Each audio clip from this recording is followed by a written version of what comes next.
नेपाल सरकार कसरी अगाडि बढ्नुपर्छ भारतले विरोध गरिरहेको छ। भारतले विरोध गरिसकेपछि उसले कूटनीतिक वार्ताबाट अगाडि बढ्न नमान्न पनि सक्छ। यस्तो अवस्थामा अब नेपालले कस्तो किसिमको कदम चालेर अगाडि बढ्नु आवश्यकता रहेको छ, आज हामी यो विषयमा केन्द्रित रहनेछौँ।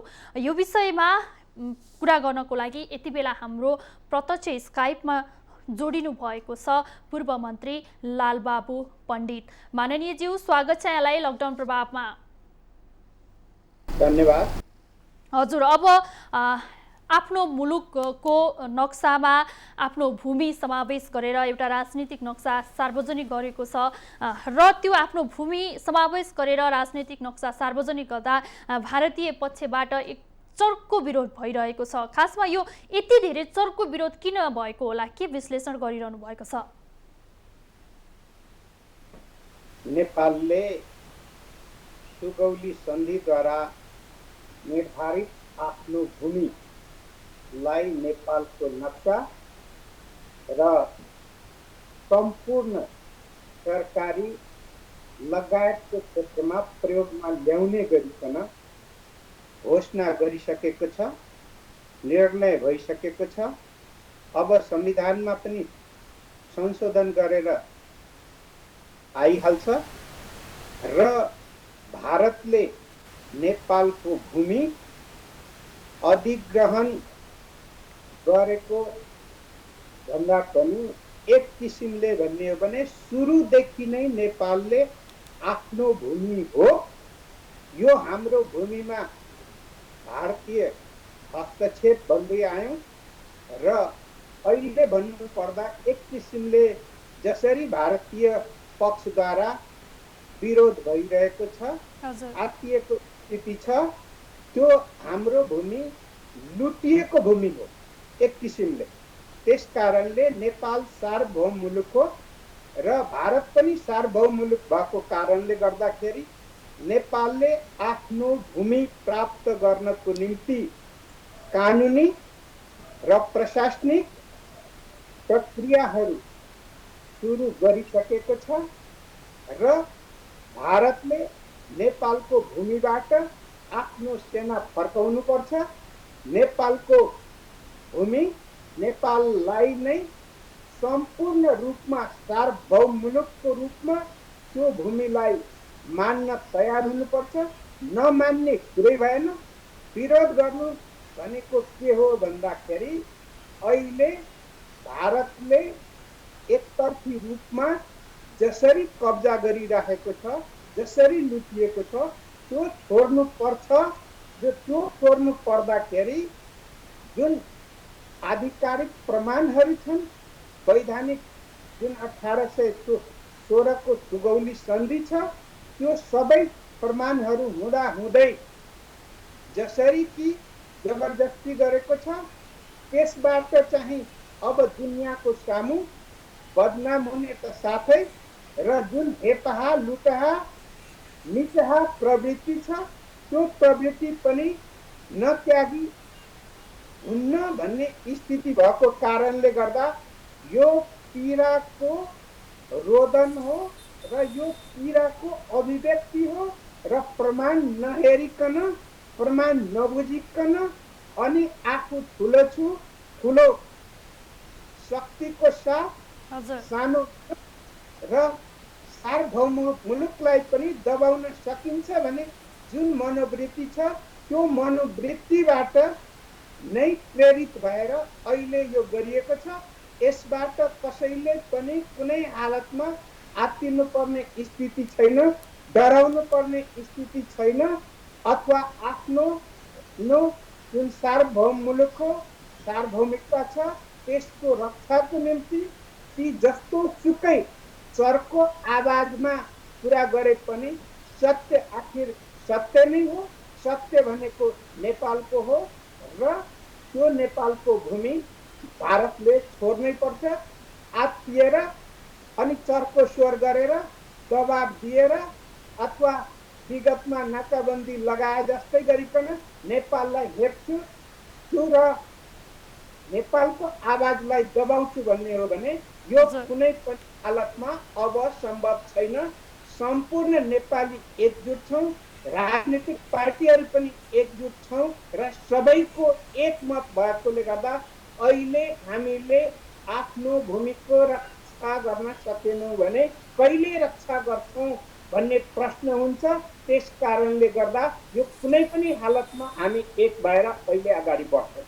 हजुर, अब यो भइरहँदाखेरि पहिले पनि जसरी भारतले एउटा नक्सा सार्वजनिक गर्यो जसमा नेपाली भूभाग समेट्यो, त्यति बेलाको अवस्थामा नेपालले कूटनीतिक वार्ता गर्नको लागि पहल गर्यो, कूटनीतिक नोट पठायो, तर भारत सरकारले आनाकानी गर्यो।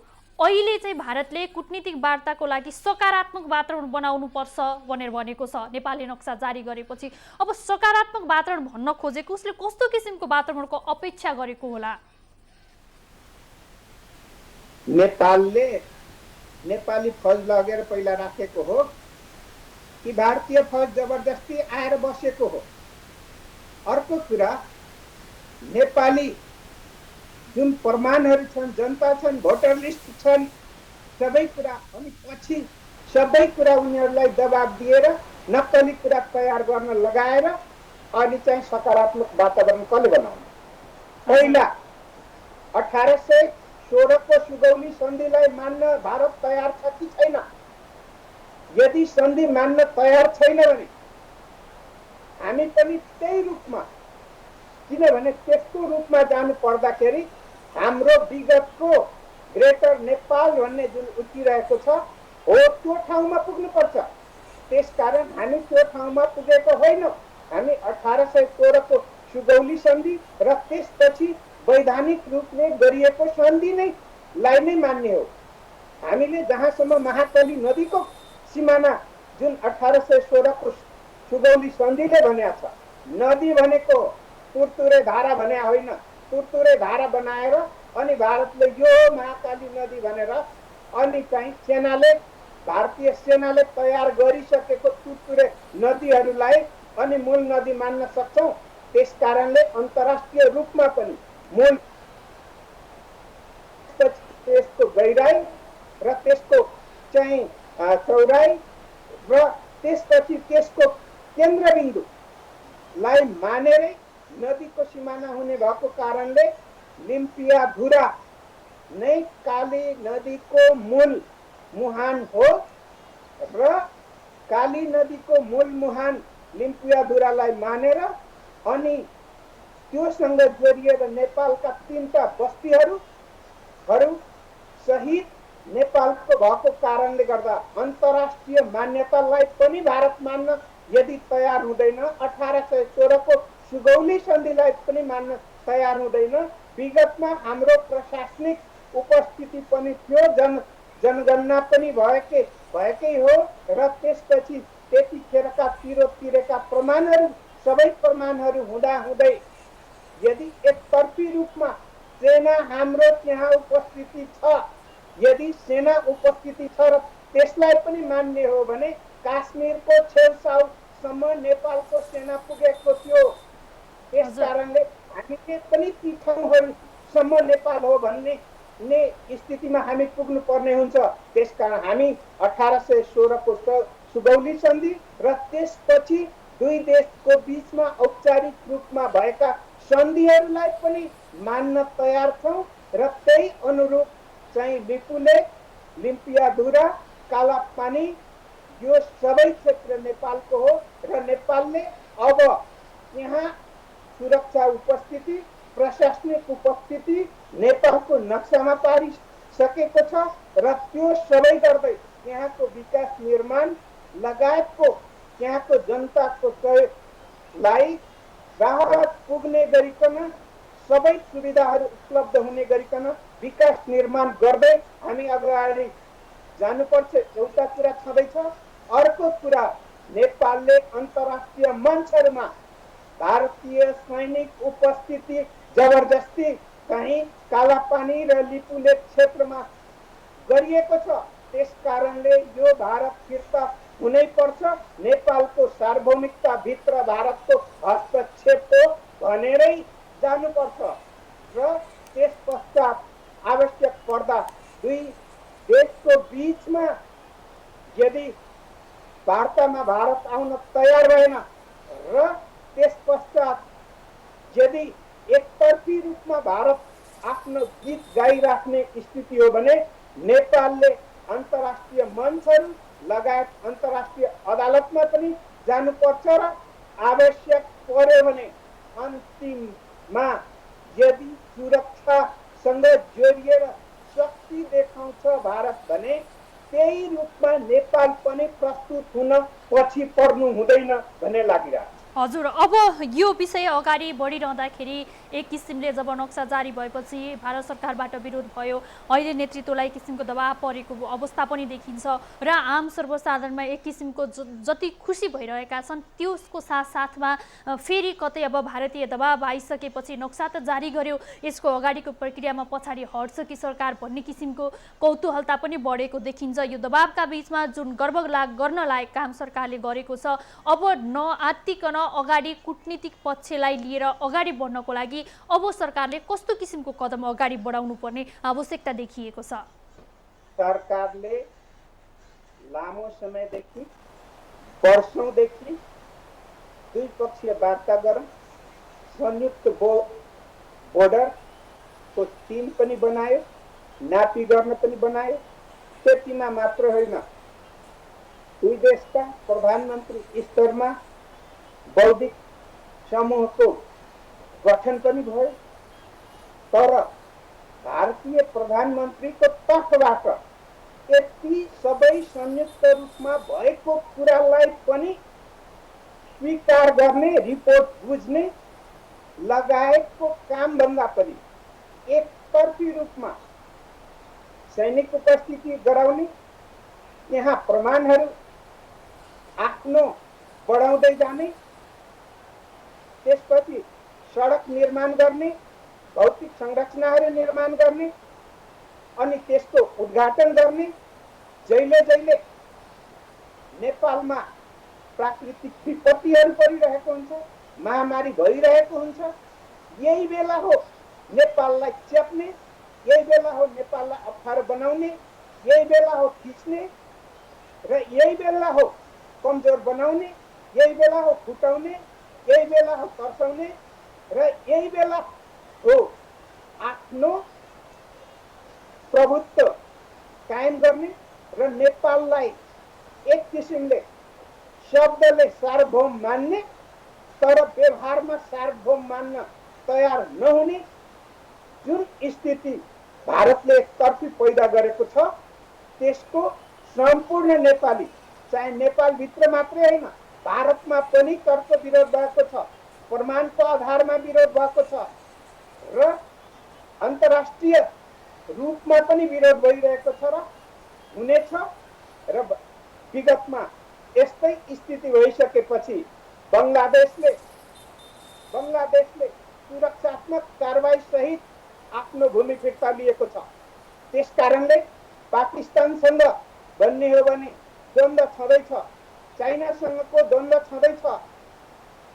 अब शान्ति प्रिय देश, सुन्दर देश नेपाल जुन संसारमा गोर्खालीहरू, बहादुर गोर्खालीहरू, तिनकै शक्तिले भारतले चीनलाई पनि तर्साउने, भारतले पाकिस्तानलाई तर्साउने, भारतले बङ्गलादेशलाई तर्साउने, अब हुँदा हुँदा नेपाललाई नै तर्साउने स्थितिमा आउने र नेपालको अन्य देशको भूमि जस्तै विवादमा नेपालको लिपुलेक, कालापानी, लिम्पियाधुरा लगायतको क्षेत्र मात्र होइन, सुस्ताकोलाई पनि आफ्नो विवादित भूमि बनाएर अनि त्यहाँ पनि चारैतिरबाट घेराबन्दीमा पार्ने र नेपाललाई साँगुरो बनाउने, नेपाललाई हेप्ने, नेपाललाई दबाब दिने जुन रणनीति तयार गरेको छ, यो पञ्चशीलको सिद्धान्त विपरीत छ। यो स्वतन्त्र र सार्वभौम राष्ट्रको सिद्धान्त विपरीत छ, मान्यता विपरीत छ, संयुक्त राष्ट्र सङ्घको मान्यता विपरीत छ। त्यसकारणले यो विपरीत काम चाहिँ त्यहाँबाट भएकोले गर्दा हामी कुनै पनि हालतमा गलत काम, विपरीत काम, हामी कुनै पनि हालतमा भारतीय भूमि अथवा कुनै अन्य राष्ट्रको भूमि अथवा अन्य राष्ट्रलाई थिचोमिचो गर्ने स्थितिमा नेपाल जाँदैन। पञ्चशीलको सिद्धान्तलाई मान्छ, संयुक्त राष्ट्र सङ्घको मान्यतालाई मान्छ, अन्तर्राष्ट्रिय सीमालाई मान्छ, अन्तर्राष्ट्रिय निर्णयहरूलाई मान्छ, 1816 को सुगौली सन्धिलाई मान्छ र त्यो मानेरै नेपालको भूमिको रक्षा नेपालले गर्छ। हामी पिठो फर्काउँदैनौँ, अगाडि बढ्यौँ र प्राण रहेसम्म हामी पछाडि फर्किने छैनौँ। त्यस कारणले सरकार फर्किँदैन। कुनै नेतालाई यदि कसैलाई डर लागेको छ अथवा कसैलाई केही भएको छ भने व्यक्तिगत रूपमा चिप्ला कुरा गर्लान्, तर नेपाल अगाडि बढिसक्यो, पछाडि फर्किँदैन। हजुर, अब यस्तो अवस्थामा जसरी अहिले त यो नक्साको विषय भयो, भूमिको विषय भयो, तर विगतका अरू घटनामा पनि भारतको नेपालप्रति हेपा प्रवृत्ति देखिन्छ। आन्तरिक आयातका कुराहरू, उत्पादन गर्ने कुराहरू हामी उत्पादन गर्छौँ भन्दाखेरि म औषधि रोकिदिन्छु भन्ने जस्ता कुरा हुन्, अथवा हामीले एउटा नुन किन्नको लागि नदी बेच्नुपर्ने कुरा हुन्, अथवा तेरा नागरिक फर्काइदिन्छु, बेचल्ले पारिदिन्छु भन्ने जस्ता विभिन्न किसिमका हेपा प्रवृत्ति भारत सरकारबाट बारम्बार रूपमा देखिन्छ। अब रोटी बेटीको नाममा एक किसिमको अत्याचार गरेको देखिन्छ। यस हिसाबले हेर्दाखेरि के हाम्रो नेतृत्वलाई त्यति बलियो र पक्कड नदेखेर भारतले यो बारम्बार रूपमा यो किसिमको प्रक्रियालाई दोहोऱ्याएको हो? सम्बन्ध एकतिरबाट मात्र हुँदैन, एक हातले ताली बज्दैन। कुन नेपालीलाई भारतबाट नेपाल फर्काउँछ? नेपालमा भारतीयहरू छन् कि छैनन्? भारतमा मात्र नेपाली छन्। अनि के हुन्छ त्यो बेलामा? भारतको गोर्खा रेजिमेन्टमा के हुन्छ? नेपाललाई फर्काउँदा यहाँ ती नेपाली बस्छन् कि बस्दैनन्? भारतको निम्ति मर्न र मार्न तयार भएका जुन गोर्खाली सिपाहीहरू छन्, गोर्खाली फौज छ, तिनीहरू आफ्नो सन्तान मरेको लास हेरेर अनि मुखदर्शक भएर बस्छन्।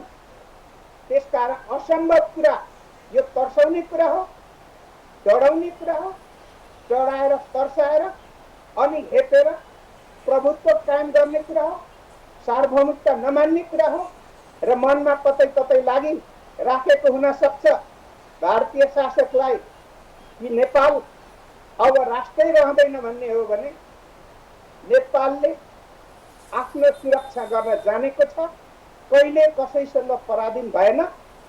बरु 350 वर्ष भारत अंग्रेजको शासन बेहोर्नु पर्यो। हामीले नेपालीले बेहोरेका छैनौँ, तर अंग्रेजहरू भारतबाट गए, तर मानसिकता जुन छोडेर गएका छन् ती मानसिकता अहिले पनि यहाँका शासकमा भएको कारणले गर्दा त्यो मानसिकता जबसम्म त्यागिँदैन तबसम्म प्रजातन्त्र, तबसम्म सार्वभौमिकताको, अन्य राष्ट्रको पञ्चशीलको सिद्धान्त र अन्तर्राष्ट्रिय मान्यताहरू छन्, ती मान्यताहरूलाई भारतले दिलैदेखि मानेको ठहरिँदैन। त्यसै कारणले गर्दा भारत पनि अहिले परीक्षाको घडीमा छ, नेपालको सामुने मात्रै होइन दुनियाँको सामुने नै। त्यसै कारणले नेपालको त्यो काला पानी लिपुलेख लिम्पियाधुरा नेपालले मात्र हेरिरहेको छैन, दुनियाँले हेरिरहेको छ र कसले जायज कुरा गरिरहेछ, कसले नाजायज कुरा गरिरहेको छ।